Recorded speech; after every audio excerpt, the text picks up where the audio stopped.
பாலமேடு ஜல்லிக்கட்டு அதிக காளைகளை அடக்கிய வீரருக்கு கார் பரிசு. ம். ஏங்க இன்னைக்கு தான் அழகநல்லூர்ல ஜல்லிக்கட்டு நடக்குதுல்ல, நீங்க போய் காட்சி வர வேண்டியதானே? ஜல்லிக்கட்டுக்கா போடி.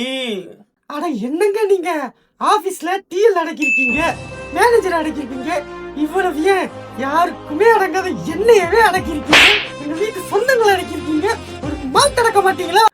யோசிச்சு பாருங்க, மாட்டு அடக்குனா காரு எத்தனை வருஷம் நம்மள சம்பாதிக்கிறது.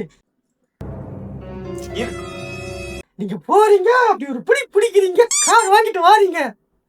கார் பரிசுல ஏங்க நீங்க யாருங்க? சிங்கங்க, சிங்கம். உங்களால முடியுங்க, உங்களால அடக்க முடியுங்க.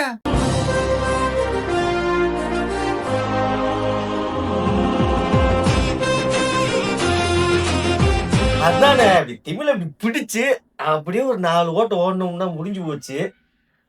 அப்படி சொல்லுங்க, போதும். வரேன்டி, காரோட வரேன்டி. One day later. ஹலோ, ஆமா ஆமா, கருப்பு கலர் ஆடி கார் நான் புக் பண்ணதான். முன்னாடி ஒரு புலி மரம் இருக்கும், அங்க நிப்பாட்டிருங்க. யாருங்க? ஹஸ்பண்டா? அதை வேற ஏங்க ஞாபகப்படுத்துறீங்க? அவர் அலங்காநல்லூர் ஜல்லிக்கட்டுல மாடு முட்டி செத்து போயிட்டாருங்க. அவரோட இன்சூரன்ஸ் பணத்துல தான் இந்த காரே பண்ணிருக்கு. தேங்க்ஸ் மாமா.